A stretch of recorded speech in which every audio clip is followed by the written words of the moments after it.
Good evening. If it's evening, where you are, I just did my picture flicker. Hope we're all right. Hope it's all right. Um, as I was just saying in my other regularly occurring random chat stream, I don't like that backlight there. Oh, my lamp is over here now, is why the lighting is not so great. I'm going to jump right into it.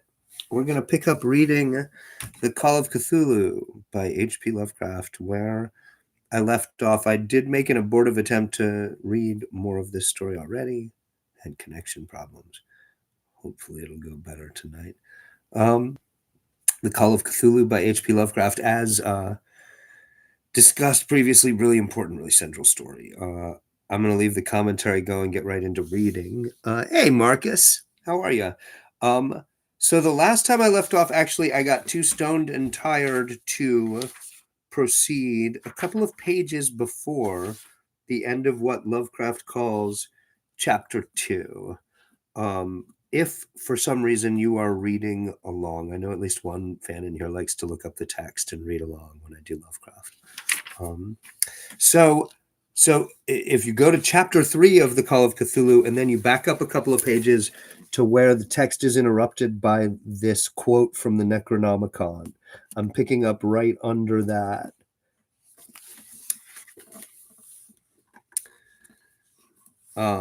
And to catch you up on the story, the context here is that there's a convention of archaeologists and historians and such. The convention has been visited by a cop from New Orleans who's busted a weird super voodoo cult that he's just been briefed on being actually some kind of recurrence of the ancient Cthulhu cult. The passage that was the end of that first reading is actually the first introduction of the Cthulhu cult, the Great Old Ones, and the Necronomicon, which are all inventions of Howard Phillips Lovecraft.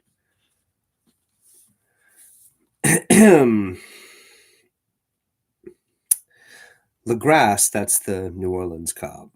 Legrasse, deeply impressed and not a little bewildered, had inquired in vain concerning the historic affiliations of the cult. Castro, apparently, had told the truth when he said that it was wholly secret. The authorities at Tulane University could shed no light upon either cult or image, and now the detective had come to the highest authorities in the country and met with no more than the Greenland tale of Professor Webb.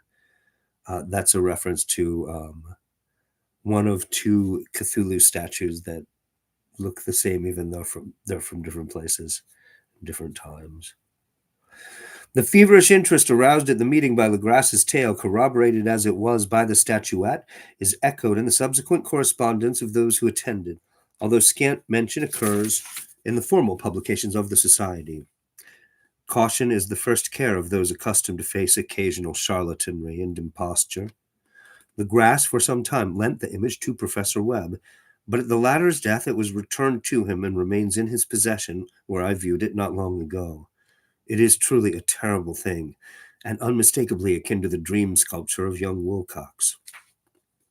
That my uncle was excited by the tale of the sculptor I did not wonder, for what thoughts must arise upon hearing, after a knowledge of what Legrasse had learned of the cult, of a sensitive young man who had dreamed not only the figure and exact hieroglyphics of the swamp-found image in the Greenland Devil tablet, but had come in his dreams upon at least 3 of the precise words of the formula uttered alike by Eskimo Diabolists and mongrel Louisianans.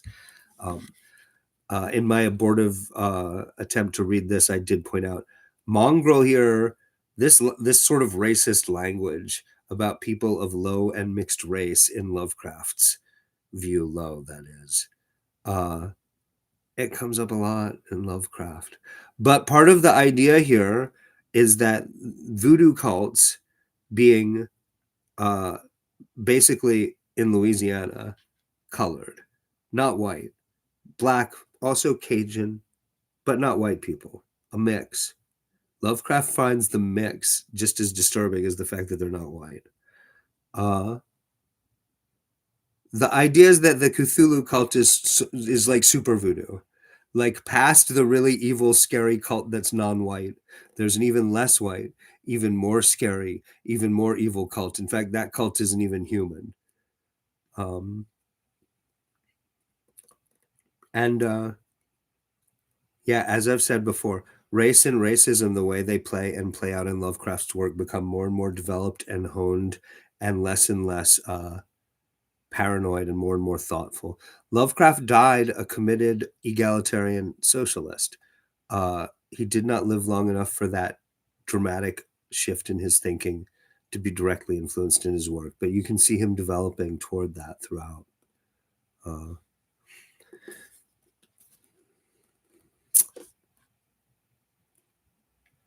Professor Engel's instant start on an investigation of the utmost thoroughness was eminently natural, though privately I suspected young Wilcox of having heard of the cult in some indirect way, and of having invented a series of dreams to heighten and continue the mystery at my uncle's expense.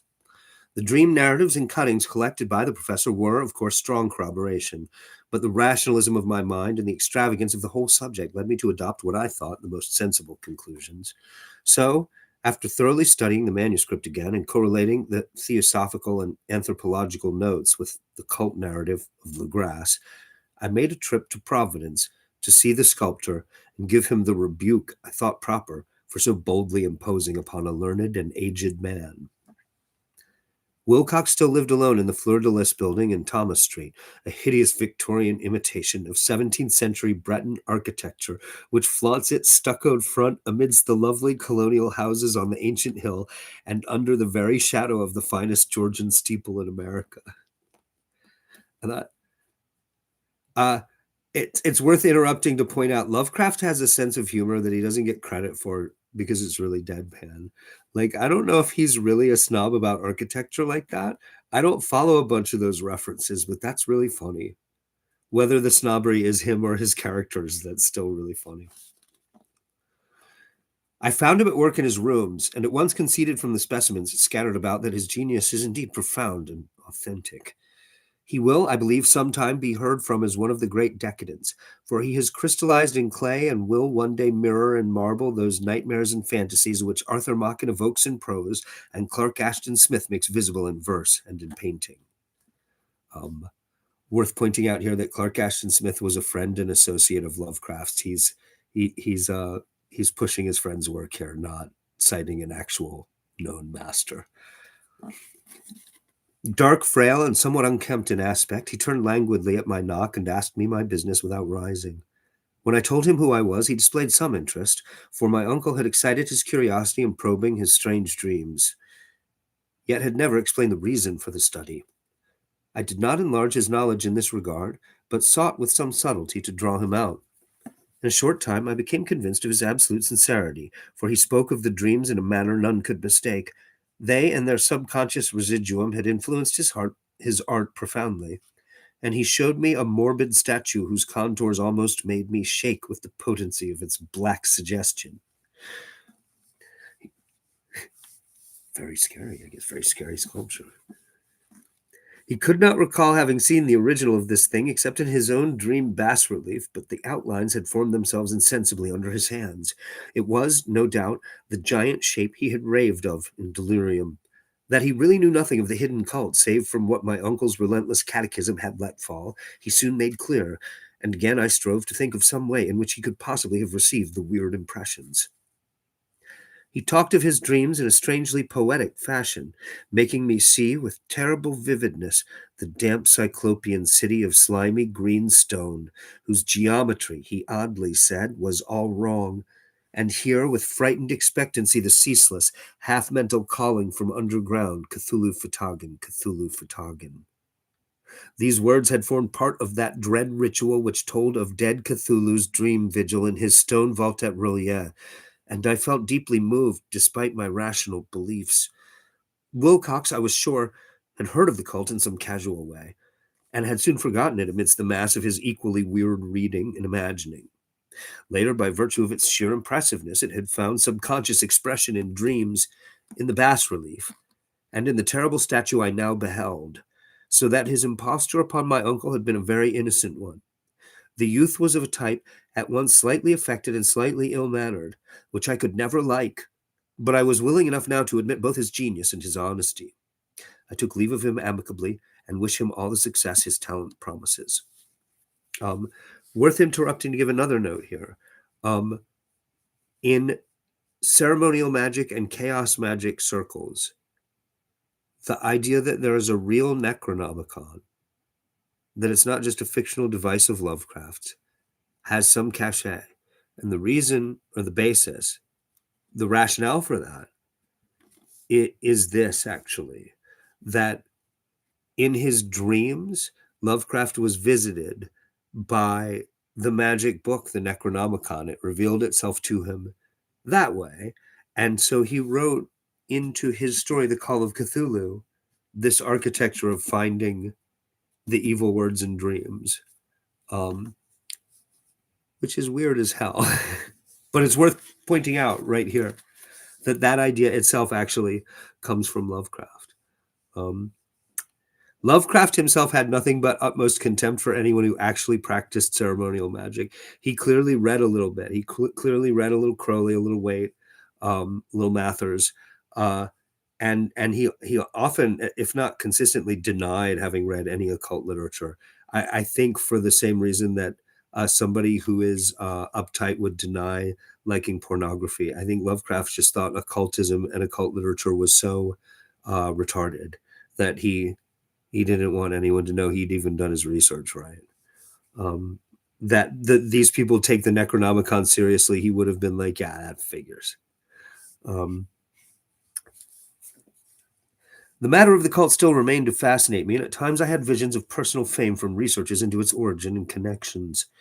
I visited New Orleans, talked with Legrasse and others of that old-time raiding party, saw the frightful image, and even questioned such of the mongrel prisoners as still survived. Old Castro, unfortunately, had been dead for some years. What I now heard so graphically at first hand, though it was really no more than a detailed confirmation of what my uncle had written, excited me afresh, for I felt sure that I was on the track of a very real, very secret, and very ancient religion whose discovery would make me an anthropologist of note. My attitude was still one of absolute materialism, as I wish it still were, and I discounted with almost inexplicable perversity the coincidence of the dream notes and odd cuttings collected by Professor Angell.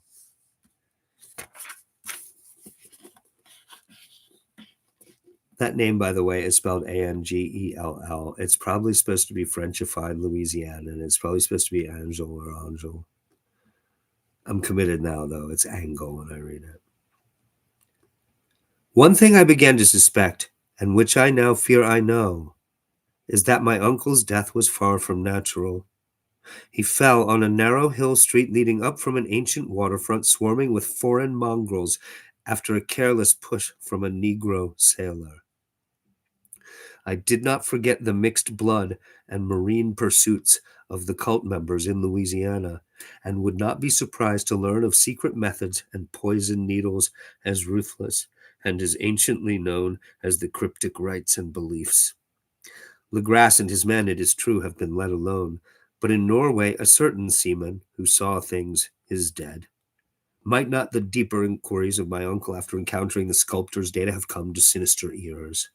I think Professor Angell died because he knew too much, or because he was likely to learn too much. Whether I shall go as he did remains to be seen, for I have learned much now.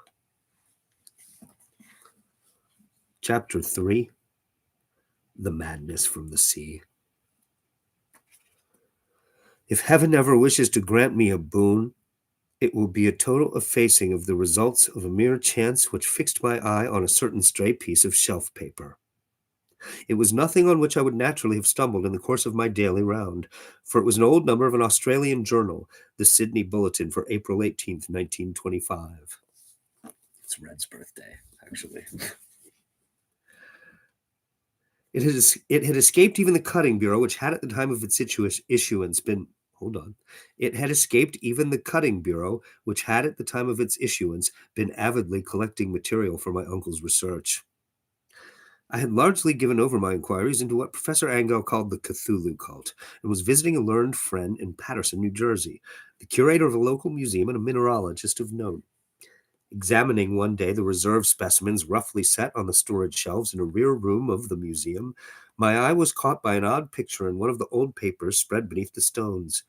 It was the Sydney Bulletin I have mentioned, for my friend has parts. and the picture was a half-tone cut of a hideous stone image almost identical with that which Legras had found in the swamp. Eagerly clearing the sheet of its precious contents, I scanned the item in detail and was disappointed to find it of only moderate length. What it suggested, however, was of portentous significance to my flagging quest, and I carefully tore it out for immediate action. It read as follows: Vigilant arrives with helpless armed New Zealand yacht in tow. One survivor and dead man found aboard. Tale of desperate battle and deaths at sea. Rescued seaman refuses particulars of strange experience. Odd idol found in his possession. Inquiry to follow. The Morrison Company's freighter Vigilant, bound from Valparaiso, arrived this morning at its wharf in Darling Harbor, having in tow the battled and disabled but heavily armed steam yacht Alert of Dunedin, New Zealand, which was sighted April 12th in south latitude 34 minutes 21 degrees, west longitude 152 degrees 17 seconds. Sorry, with one living and one dead man aboard. Right? Is that what I'm looking at? It's not minutes and seconds. It's degrees and minutes. Huh. Gee, too bad I can't back up and erase that moment of intellectual failure. The Vigilant left Valparaiso March 25th and on April 2nd was driven considerably south of her course by exceptionally heavy storms and monster waves. On April 12th, the derelict was sighted, and though apparently deserted, was found upon boarding to contain one survivor in half-delirious condition and one man who had evidently been dead for more than a week. The living man was clutching a horrible stone idol of unknown origin, about a foot in height, regarding whose nature authorities at Sydney University, the Royal Society, and the museum in College Street all profess complete bafflement, and which the survivor says he found in the cabin of the yacht in a small carved shrine of common pattern. Oh, a common pattern for shrines. All right. This man, after recovering his senses, told an exceedingly strange story of piracy, and slaughter. He is Gustav Johansen, a Norwegian of some intelligence. Is that a crack about Norwegians? He is Gustav Johansen, a Norwegian of some intelligence, and had been second mate of the two-masted schooner Emma of Auckland, which sailed for Callao, February 20th, with a complement of 11 men. The Emma, he says, was delayed and thrown widely south of her course by the great storm of March 1st, and on March 22nd in south latitude 49 degrees 51 minutes, west longitude 128 degrees 34 something, encountered the Alert, manned by a queer and evil-looking crew of Kanakas and half-castes. Kanakas, maybe? I mean, that's probably a slur. Kanakas? Is that an ethnicity I don't know? I've read this story before, I should know. Manned by a queer and evil-looking crew of Kanakas and half-castes. Being ordered peremptorily to turn back, Captain Collins refused, whereupon the strange crew began to fire savagely and without warning upon the schooner with a particularly heavy battery of brass cannon forming part of the yacht's equipment. The Emma's men showed fight, says the survivor, and though the schooner began to sink from shots beneath the waterline, they managed to heave alongside their enemy and board her, grappling with the savage crew on the yacht's deck and being forced to kill them all, the number being slightly superior because of their particularly abhorrent and desperate, though rather clumsy, mode of fighting. Does he mean they fought like zombies? Yeah, they move slow, but they bite. It's awful. Right. 3 of the Emma's men, including Captain Collins and First Mate Green, were killed, and the remaining 8 under Second Mate Johansen proceeded to navigate the captured yacht, going ahead in their direction to see if any reason for their ordering back had existed. The next day, it appears, they raised and landed on a small island, although none is known to exist in that part of the ocean, and 6 of the men somehow died ashore, though Johansen is queerly reticent about this part of his story, and speaks only of their falling into a rock chasm. Later, it seems he and one companion boarded the yacht and tried to manage her, but were beaten about by the storm of April 2nd. From that time till his rescue on the 12th, the man remembers little, and he does not even recall when William Bryden, his companion, died. Bryden's death reveals no apparent cause, and was probably due to excitement or exposure. Cable advices from Dunedin report that the Alert was well known there as an island trader and bore an evil reputation along the waterfront. It was owned by a curious group of half-castes whose frequent meetings in the woods attracted no little curiosity, and it had set sail in great haste just after the storm and earth tremors of March 1st. Our Auckland correspondent gives the Emma and her crew an excellent reputation, and Johansen is described as a sober and worthy man of some intelligence. The Admiralty will institute an inquiry on the whole matter beginning tomorrow, at which every effort will be made to induce Johansen to speak more freely than he has done hitherto. Get him drunk. Well, he's Norwegian, isn't he? He's a sailor. I'm just trying to help.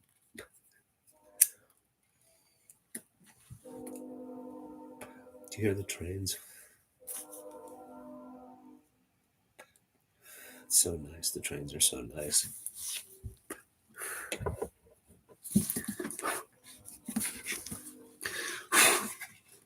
This was all, together with the picture of the hellish image. But what a train of ideas it started in my mind. Here were new treasuries of data on the Cthulhu cult, and evidence that it had strange interests at sea as well as on land. What motive prompted the hybrid crew to order back the Emma as they sailed about with their hideous idol? Hybrids now. First they're mongrels, then they're half-castes, now they're hybrids. Nice thesaurus you got there, buddy. What motive prompted the hybrid crew to order back the Emma as they sailed about with their hideous idol? What was the unknown island on which 6 of the Emma's crew had died, and about which the mate Johansen was so secretive? What had the Vice Admiralty's investigation brought out, and what was known of the noxious cult in Dunedin? And most marvelous of all, what deep and more than natural linkage of dates was this which gave a malign and now undeniable significance to the various turns of events so carefully noted by my uncle? March 1st, our February, according to the international dateline, the earthquake and storm had come. From Dunedin, the Alert and her noisome crew had darted eagerly forth as if imperiously summoned. And on the other side of the earth, poets and artists had begun to dream of a strange, dank, cyclopean city, whilst a young sculptor had molded in his sleep the form of the dreaded Cthulhu. March 23rd, the crew of the Emma landed on an unknown island and left 6 men dead. And on that date, the dreams of sensitive men assumed a heightened vividness and darkened with dread of a giant monster's malign pursuit, whilst an architect had gone mad and a sculptor had lapsed suddenly into delirium. And what of this storm of April 2nd, the date on which all dreams of the dank city ceased, and Wilcox emerged unharmed from the bondage of strange fever? What of all this, and of those hints of old Castro about the sunken starborn old ones and their coming reign, their faithful cult, and their mastery of dreams? Was I tottering on the brink of cosmic horrors beyond man's power to bear? If so, they must be horrors of the mind alone, for in some way the 2nd of April had put a stop to whatever monstrous menace had begun its siege of mankind's soul. That evening, after a day of hurried cabling and arranging, I bade my host adieu and took a train for San Francisco. In less than a month I was in Dunedin, where, however, I found that little was known of the strange cult members who had lingered in old sea taverns. Waterfront scum was far too common for special mention, though there was vague talk about one inland trip these mongrels had made, during which faint drumming and red flame were noted on the distant hills. In Auckland, I learned that Johansen had returned with yellow hair turned white after a perfunctory and inconclusive questioning at Sydney, and had thereafter sold his cottage in West Street and sailed with his wife to his old home in Oslo. Of his stirring experience, he would tell his friends no more than he had told the Admiralty officials, and all they could do was to give me his Oslo address. Hold on, buddy. I'll let you in. Yes. Sorry, guys. Yes. Sorry, Pi. Sorry, Zoe.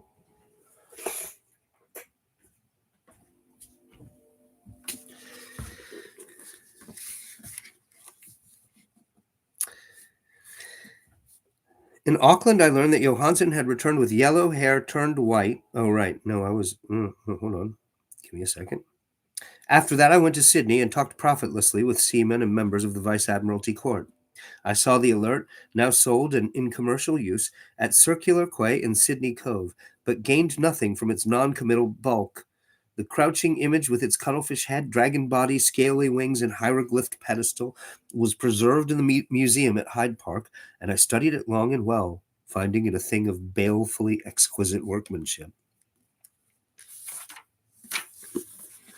And with the same utter mystery, terrible antiquity, and unearthly strangeness of material which I had noted in Legras's smaller specimen. Geologists, the curator told me, had found it a monstrous puzzle, for they vowed that the world held no rock like it. Then I thought with a shudder of what old Castro had told Legras about the primal great old ones. They had come from the stars and had brought their images with them. Shaken with such a mental revolution as I had never before known, I now resolved to visit mate Johansen in Oslo. Sailing for London, I re-embarked at once for the Norwegian capital, and one autumn day landed at the trim wharves in the shadow of the Egeberg. Maybe. Johansen's address, I discovered, lay in the old town of King Harald Hardrada, which kept alive the name of Oslo during all the centuries that the greater city masqueraded as Christiania. I made the brief trip by taxicab, and knocked with palpitant heart at the door of a neat and ancient building with plastered front. A sad-faced woman in black answered my summons, and I was stung with disappointment when she told me in halting English that Gustav Johansen was no more. He had not survived his return, said his wife, for the doings at sea in 1925 had broken him. He had told her no more than he had told the public, but had left a long manuscript of technical matters, as he said, written in English, evidently in order to safeguard her from the peril of casual perusal. During a walk through a narrow lane near the Gothenburg dock, a bundle of papers falling from an attic window had knocked him down. Two Lascar sailors at once helped him to his feet, but before the ambulance could reach him, he was dead. Physicians found no adequate cause for the end, and laid it to heart trouble and a weakened constitution. I now felt gnawing at my vitals that dark terror which will never leave me till I, too, am at rest, accidentally or otherwise. Persuading the widow that my connection with her husband's technical matters was sufficient to entitle me to his manuscript, I bore the document away and began to read it on the London boat. It was a simple, rambling thing, a naive sailor's effort at a post facto diary, and strove to recall day by day that last awful voyage.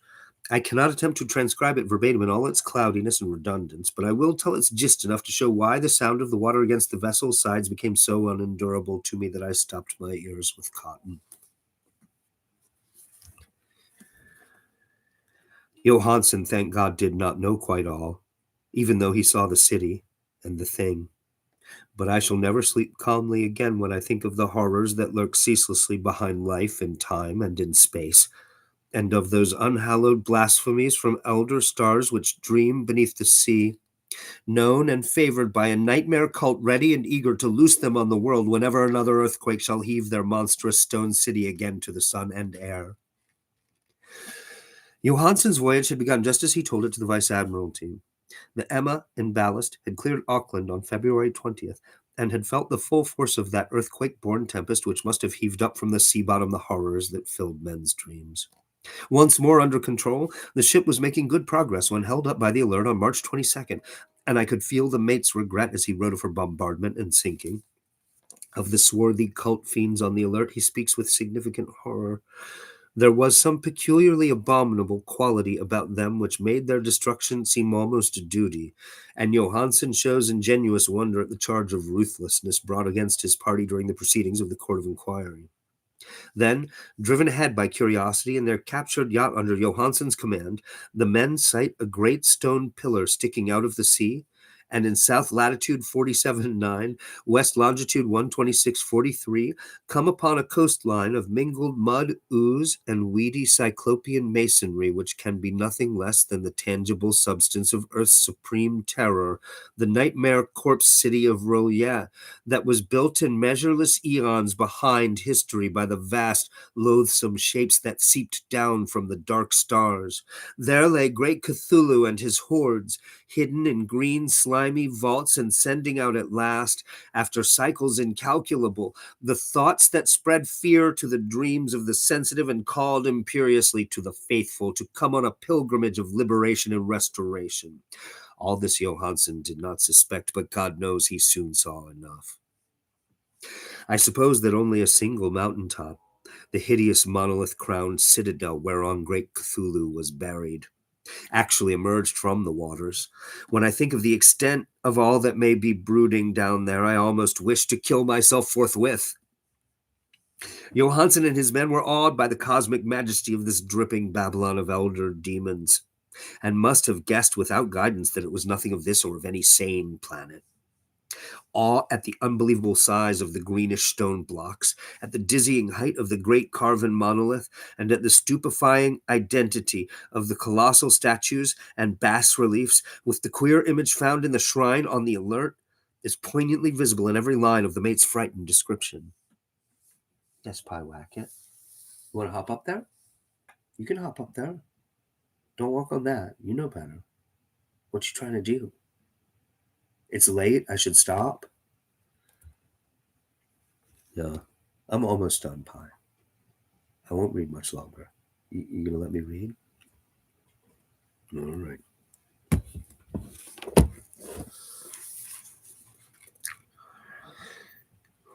Without knowing what futurism is like, Johansen achieved something very close to it when he spoke of the city, for instead of describing any definite structure or building, he dwells only on broad impressions of vast angles and stone surfaces, surfaces too great to belong to anything right or proper for this earth, and impious with horrible images and hieroglyphs. I mention his talk about angles because it suggests something that Wilcox told me of his awful dreams. He had said that the geometry of the dream place he saw was abnormal, non-Euclidean, and loathsomely redolent of spheres and dimensions apart from ours. Now an unlettered seaman felt the same thing whilst gazing at the terrible reality. That's rare, actually. Helicopter, small plane.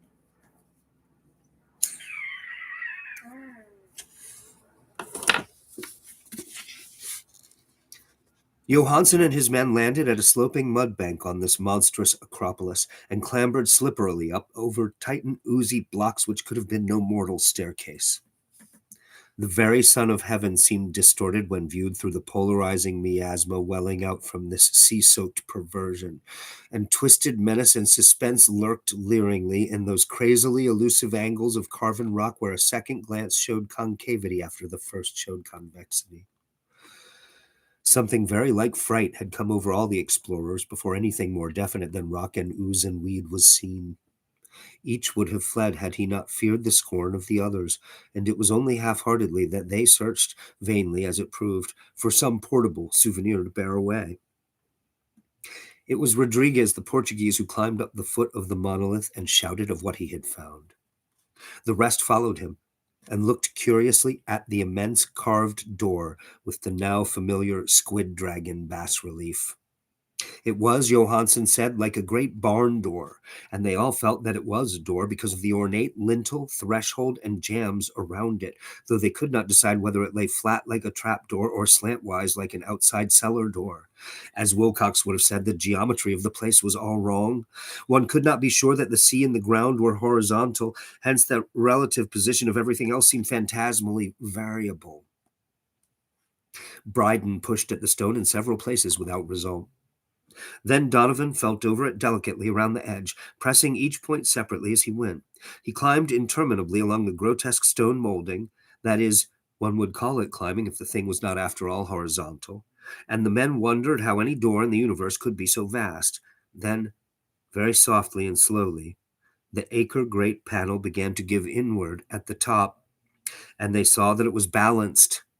Donovan slid or somehow propelled himself down or along the jamb and rejoined his fellows. Yes, Pyewacket? Do you need to get up there, buddy?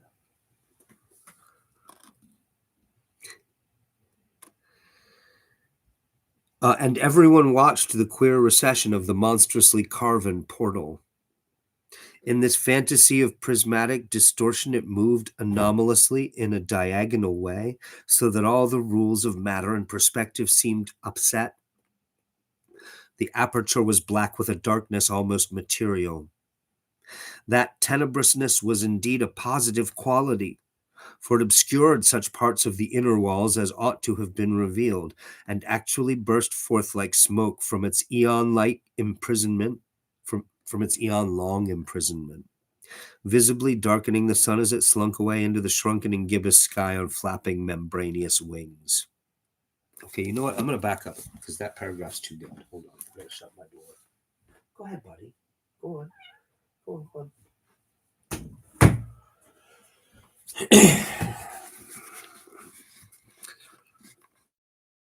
The aperture was black with a darkness almost material. That tenebrousness was indeed a positive quality, for it obscured such parts of the inner walls as ought to have been revealed, and actually burst forth like smoke from its eon-long imprisonment, visibly darkening the sun as it slunk away into the shrunken and gibbous sky on flapping membranous wings. The odor arising from the newly opened depths was intolerable, and at length the quick-eared Hawkins thought he heard a nasty slopping sound down there. Everyone listened, and everyone was listening still when it lumbered slobberingly into sight and gropingly squeezed its gelatinous green immensity through the black doorway into the tainted outside air of that poison city of madness. Poor Johansen's handwriting almost gave out when he wrote of this. Of the 6 men who never reached the ship, he thinks 2 perished of pure fright in that accursed instant. The thing cannot be described. There is no language for such abysms of shrieking and immemorial lunacy, such eldritch contradictions of all matter, force, and cosmic order. A mountain walked or stumbled. God, what wonder that across the earth a great architect went mad, and poor Wilcox raved with fever in that telepathic instant. The thing of the idols, the green, sticky spawn of the stars, had awaked to claim his own. The stars were right again, and what an age-old cult had failed to do by design, a band of innocent sailors had done by accident. After vigintillions of years, great Cthulhu was loose again and ravening for delight. 3 men were swept up by the flabby claws before anybody turned. God rest them, if there be any rest in the universe. They were Donovan, Guerrera, and Angstrom. Parker slipped as the other 3 were plunging frenziedly over endless vistas of green-crusted rock to the boat, and Johansen swears he was swallowed up by an angle of masonry which shouldn't have been there, an angle which was acute, but behaved as if it were obtuse. So only Bryden and Johansen reached the boat and pulled desperately for the alert as the mountainous monstrosity flopped down the slimy stones and hesitated, floundering at the edge of the water. Steam had not been suffered to go down entirely despite the departure of all hands for the shore. It was the work of only a few moments of feverish rushing up and down between wheel and engines to get the alert under way. Slowly, amidst the distorted horrors of that indescribable scene, she began to churn the lethal waters, whilst on the masonry of that charnel shore that was not of earth, the Titan thing from the stars slavered and gibbered like Polypheme cursing the fleeing ship of Odysseus. Then, bolder than the storied Cyclops, great Cthulhu slid greasily into the water and began to pursue with vast wave-raising strokes of cosmic potency. Bryden looked back and went mad, laughing shrilly as he kept on laughing at intervals till death found him one night in the cabin whilst Johansen was wandering deliriously. But Johansen had not given out yet. Knowing that the thing could surely overtake the alert until steam was fully up, he resolved on a desperate chance, and setting the engine for full speed, ran lightning-like on deck and reversed the wheel.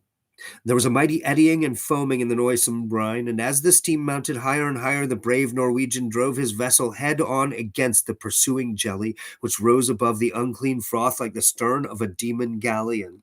The awful squid head with writhing feelers came nearly up to the bowsprit of the sturdy yacht, but Johansen drove on relentlessly. There was a bursting as of an exploding bladder, a slushy nastiness as of a cloven sunfish, a stench as of 1,000 opened graves, and a sound that the chronicler would not put on paper. For an instant, the ship was befouled by an acrid and blinding green cloud. And then there was only a venomous seething astern, where, God in heaven, the scattered plasticity of that nameless sky spawn was nebulously recombining in its hateful original form, whilst its distance widened every second as the alert gained impetus from its mounting steam. That was all. After that, Johansen only brooded over the idol in the cabin and attended to a few matters of food for himself and the laughing maniac by his side. He did not try to navigate after the first bold flight, for the reaction had taken something out of his soul. Then came the storm of April 2nd, and gathering of the clouds about his consciousness. There is a sense of spectral whirling through liquid gulfs of infinity. of dizzying rides through reeling universes on a comet's tail, and of hysterical plunges from the pit to the moon and from the moon back again to the pit, all livened by a cachinating chorus of the distorted, hilarious elder gods and the green bat-winged mocking imps of Tartarus. Out of that dream came rescue, the Vigilant, the Vice Admiralty Court, the streets of Dunedin, and the long voyage back home to the old house by the Egeberg. He could not tell. They would think him mad. He would write of what he knew before death came. But his wife must not guess. Death would be a boon if only it could blot out the memories. That was the document I read, and now I have placed it in the tin box beside the bas relief in the papers of Professor Angle. With it shall go this record of mine, this test of my own sanity, wherein is pieced together that which I hope may never be pieced together again. I have looked upon all that the universe has to hold of horror, and even the skies of spring and the flowers of summer must ever afterward be poisoned to me. But I do not think my life will be long. As my uncle went, as poor Johansen went, so I shall go. I know too much, and the cult still lives. Cthulhu still lives too, I suppose, again in that chasm of stone which has shielded him since the sun was young. His accursed city is sunken once more, for the Vigilant sailed over the spot after the April storm, but his ministers on earth still bellow and prance and slay around idol-capped monoliths in lonely places. He must have been trapped by the sinking whilst within his black abyss, or else the world would by now be screaming with fright and frenzy. Who knows the end? What has risen may sink, and what has sunk may rise. Loathsomeness waits and dreams in the deep, and decay spreads over the tottering cities of men. A time will come, but I must not and cannot think. Let me pray that, if I do not survive this manuscript, my executors may put caution before audacity and see that it meets no other eye. All right, that's it for the Call of Cthulhu. I don't think I have any notes to throw in at the end since nobody's here to chat about it live. Thanks for being here, guys. I'm assuming some people will watch this later. It's fun. I love reading Lovecraft. I love sharing Lovecraft. He's been one of my heroes my whole life. I'll see you guys in the next one.